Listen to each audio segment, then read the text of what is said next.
जोखू ने लौटा मुंह से लगाया तो पानी में सख्त बदबू आई। गंगी से बोला, यह कैसा पानी है? मारे बांस के पिया नहीं जाता। गला सूखा जा रहा है और तू सड़ा हुआ पानी पिलाए देती है। गंगी रोज शाम को पानी भर लिया करती थी। कुआं दूर था, बार बार जाना मुश्किल था। कल वह पानी लाई तो उसमें बू बिल्कुल न थी। आज पानी में बदबू कैसी? लौटा नाक से लगाया तो सचमुच बदबू थी। जरूर कोई जानवर कुएं में गिरकर मर गया होगा, मगर दूसरा पानी आए कहां से? ठाकुर के कुएं पर कौन चढ़ने देगा? दूर से लोग डांट लगाएंगे। साहू का कुआं गांव के उस सिरे पर है, पर वहां भी कौन पानी भरने देगा? चौथा कुआं गांव में है नहीं। जोखू कई दिनों से बीमार है। कुछ देर तक तो प्यास रोककर चुप पड़ा रहा, फिर बोला, अब तो मारे प्यास के रहा नहीं जाता। ला, थोड़ा पानी नाक बंद करके पी लूं। गंगी ने पानी नहीं दिया। खराब पानी पीने से बीमारी बढ़ जाएगी, इतना जानती थी।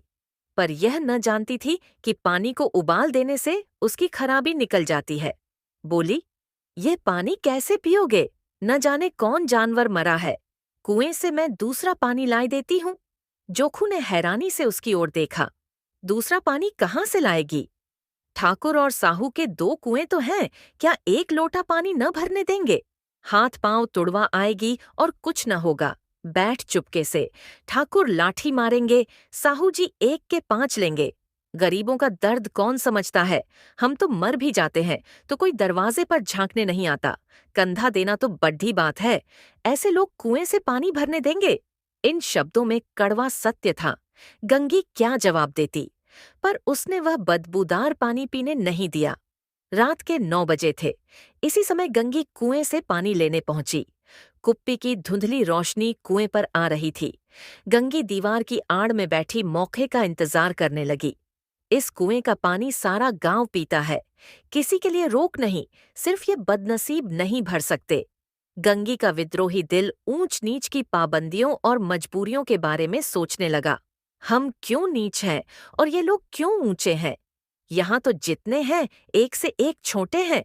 चोरी ये करें, जाल फरेब ये करें, झूठे मुकद्दमे ये करें। अभी इस ठाकुर ने तो उस दिन बेचारे गड़रिये की एक भेद्द चुरा ली थी और बाद में मारकर खा गया। और साहू जी तो घी में तेल मिलाकर बेचते हैं। काम करा लेते हैं, मजूरी देने में नानी मरती है। किस बात में हमसे ऊंचे हैं? हाँ, मुंह से हमसे ऊंचे हैं। हम गली गली चिल्लाते नहीं कि हम ऊंचे हैं, हम ऊंचे हैं। कभी गांव में आ जाती हूँ तो रस भरी आंखों से देखने लगते हैं, जैसे सबकी छाती पर सांप लौटने लगता है। परंतु घमंड यह कि हम ऊंचे हैं। कुएं पर किसी के आने की आहट हुई। गंगी की छाती धक धक करने लगी। कहीं देख लें तो गजब हो जाए, एक लात भी तो नीचे न पड़े। उसने घड़ा और रस्सी उठा ली और झुककर चलती हुई एक पेड्डाच के अंधेरे साए में जा खड़ी हुई। कब इन लोगों को दया आती है किसी पर? बेचारे महंगू को इतना मारा कि महीनों खून थूकता रहा, इसलिए कि उसने इनकी मर्जी का काम न किया था। उस पर ये लोग ऊंचे बनते हैं। कुएं पर 2 औरतें पानी भरने आई थीं, इनमें बातें हो रही थीं। खाना खाने चले और हुक्म हुआ कि ताज़ा पानी भर लाओ। घड़े के लिए पैसे नहीं। हम लोगों को आराम से बैठे देखकर जैसे मर्दों को जलन होती है।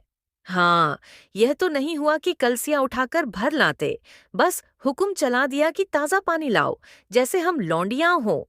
लौंडिया नहीं तो और क्या हो तुम? रोटी कपड़ा नहीं पाती?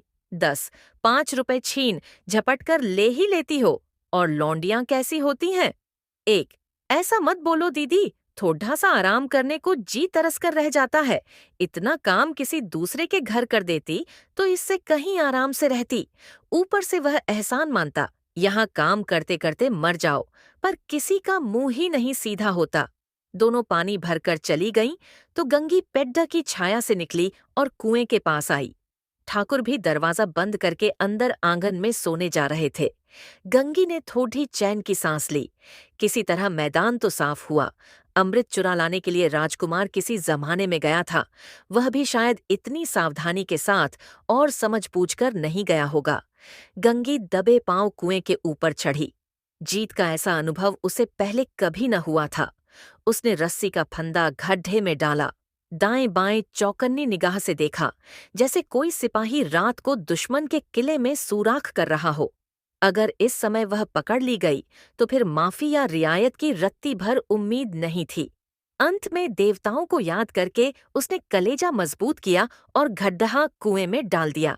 घड़े ने पानी में गोता लगाया, बहुत ही आहिस्ता, जरा भी आवाज न हुई। गंगी ने 2-4 हाथ जल्दी जल्दी मारे। घड़ा कुएं के मुंह तक आ पहुंचा। कोई बड़ा शहजोर पहलवान इतनी तेजी से उसे न खींच सकता था। गंगी झुकी कि घड़े को पकड़कर जगत पर रखे कि एकाएक ठाकुर साहब का दरवाजा खुल गया। शेर का मुंह इससे अधिक भयानक न होगा। गंगी के हाथ से रस्सी छूट गई। रस्सी के साथ गड्ढा धड़ाम से पानी में गिरा और बहुत देर तक पानी की आवाजें सुनाई देती रहीं। कौन है, कौन है? पुकारते हुए ठाकुर कुएं की तरफ आ रहे थे और गंगी जल्दी से कूदकर भागी जा रही थी। घर पहुंचकर देखा कि जोखू लोटा मुंह से लगाए वहीं मैला, गंदा पानी पी रहा है।